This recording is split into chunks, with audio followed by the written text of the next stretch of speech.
नमस्कार, आदाब, सत श्री अकाल। मैं प्रखर श्रीवास्तव आप सभी लोगों का स्वागत करता हूं आपके अपने चैनल गुरु घंटाल में। दोस्तों, आज हम बात करेंगे एक बहुत ही इंपॉर्टेंट एंड लैंडमार्क जजमेंट के बारे में।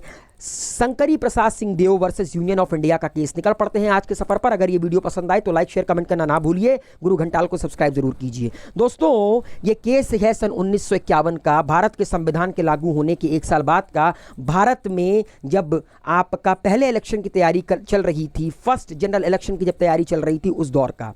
होता क्या है कि हमारे देश में उस दौर में ज़मींदारी सिस्टम चलती थी, क्योंकि 565 राज्य रजवाड़े थे जब भारत आज़ाद हुआ था। तो ज़मींदारी सिस्टम बड़ी प्रिवेलेंट थी। बड़े बड़े ज़मींदार हुआ करते थे, उनके पास बड़ी बड़ी लैंड होल्डिंग हुआ करती थी, 500 एकड़, 600 एकड़, 700 एकड़। तो राज्यों की सरकार ये डिसाइड करती है, अलग अलग राज्यों की सरकार ये डिसाइड करती है, इस ज़मींदारी सिस्टम को ख़त्म करने के लिए अलग अलग राज्य की सरकार कहती है कि हम अपने राज्यों में ज़मींदारी एबोलिशन एक्ट लेकर आएंगे, ज़मींदारी सिस्टम को ख़त्म करेंगे, ज़मींदारों के लैंड होल्डिंग को लिमिटेड करेंगे और रीडिस्ट्रीब्यूट करेंगे टेनेंट्स के अमंग में ये ज़मीन। अब देखिए दिक्कत कहाँ पर आती है कि उस दौर में right to property fundamental right हुआ करती थी, लेकिन आज वो फंडामेंटल राइट नहीं है। लेकिन उस दौर में right to property fundamental right हुआ करती थी। तो जमींदार कहते हैं कि how it is possible for the court to curtail the fundamental right of any individual, क्योंकि जमींदार वो जो लैंड होल्डिंग करते थे वो उनकी फंडामेंटल राइट थी उस दौर में, according to right to property. तो सारे के सारे कहाँ पहुंचते हैं? सारे के सारे पहुंचते हैं स्टेट कोर्ट में। अलग अलग स्टेट के कोर्ट में अलग अलग स्टेट के जमींदार क्या करते हैं? अपील दायर करते हैं, क्योंकि फंडामेंटल राइट अगर ब्रीच हुआ तो according to constitution article 26 high court constitutional remedies writ issue कर सकती है। लेकिन देखिए ट्विस्ट कहां पर आया? ट्विस्ट यहां पर आया कि अलग अलग स्टेट की हाई कोर्ट ने अलग अलग तरह का फैसला सुनाया। जहां पटना हाई कोर्ट ने यह कहा, बिहार की पटना हाई कोर्ट ने यह कहा कि ये जो एबोलिशन एक्ट है, ये जो जमींदारी एबोलिशन एक्ट है, वो असंवैधानिक है, मतलब अनकॉन्स्टिट्यूशनल है, सरकार ये गलत कर रही है, मतलब लेजिस्लेचर या पार्लियामेंट ये गलत कर रही है। वहीं पर इलाहाबाद हाई कोर्ट और नागपुर हाई कोर्ट कहते हैं कि ये जो एक्ट है ये गलत नहीं है, ये कॉन्स्टिट्यूशनल है। तो जब देश की अलग अलग कोर्ट अलग अलग डिसीजन दे रही हैं, जब देश की अलग अलग हाई कोर्ट, तो मामला किसके पास जाएगा? सुप्रीम कोर्ट के पास। मामला पहुंचता है सुप्रीम कोर्ट के पास।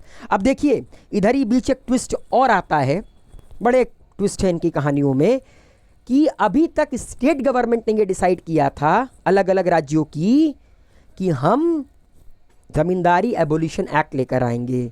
इसी दौरान पंडित जवाहरलाल नेहरू कहते हैं, अरे भैया हमें कैसे भूल गए यार, हम भी तो हैं।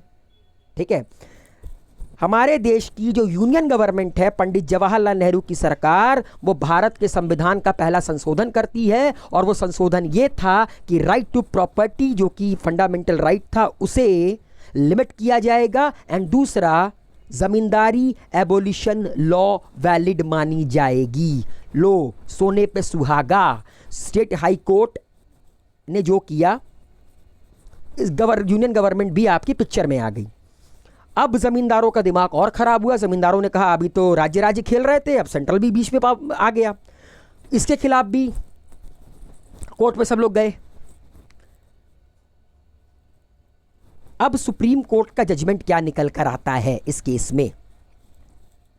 सुप्रीम कोर्ट सारे दलीलों को सुनती है, सारे बैकग्राउंड को देखती है और डिसाइड ये करती है, the power of the parliament to amend the constitution including the fundamental right is entailed in article 368 and is not violative of the provision of the constitution।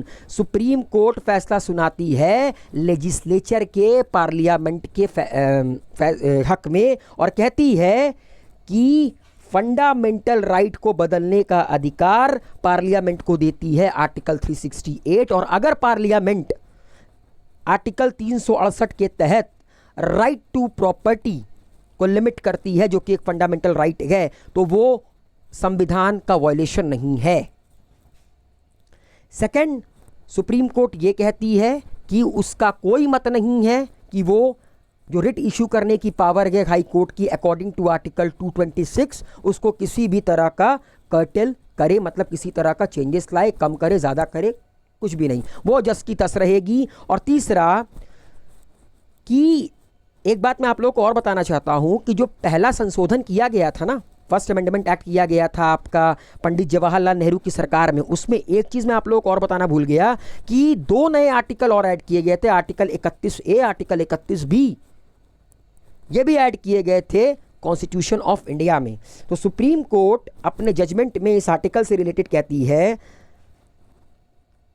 Article 31A and article 31B were held not invalid on the ground of ultra vires. Ultra vires मतलब होता है जब कोई इंसान अपनी legal power के beyond जाकर काम करता है। तो सुप्रीम कोर्ट ये कहती है कि आर्टिकल 31A और आर्टिकल 31B जो कि इंट्रोड्यूस किया गया है फर्स्ट अमेंडमेंट के अंडर, वो आपका इनवैलिड नहीं है। किस ग्राउंड पर? अल्ट्रा वायर्स के ग्राउंड पर। द कोर्ट डिक्लेयर दैट दो the subject of land came under the state list, the power to enact amendment of the constitution lay solely with the parliament। और ये कहती है कोर्ट कि ये जो लैंड जो सब्जेक्ट है ना, ज़मीन, ये आपका स्टेट लॉ के अंडर में आता है, इसीलिए इससे रिलेटेड किसी भी तरह का अमेंडमेंट करने का अधिकार, याद रखिएगा मैं लॉ बनाने का अधिकार नहीं कह रहा हूं, अमेंडमेंट करने का अधिकार आपका देश की पार्लियामेंट के पास है। तो ज़मींदारी सिस्टम आपका इसी के तहत एबोलिश होती है, क्योंकि सुप्रीम कोर्ट ये कहती है कि पार्लियामेंट जो कर रही है सही कर रही है और ये वैलिड है। तो उम्मीद है आप लोगों को समझ में आया होगा कि ये जो शंकरी प्रसाद देव केस था ये क्या था। अगर ये वीडियो पसंद आया हो तो लाइक शेयर कमेंट करना ना भूलिए। गुरु घंटाल को सब्सक्राइब जरूर कीजिए। Wish you all a very good luck, take care, good bye, शब्बा खैर।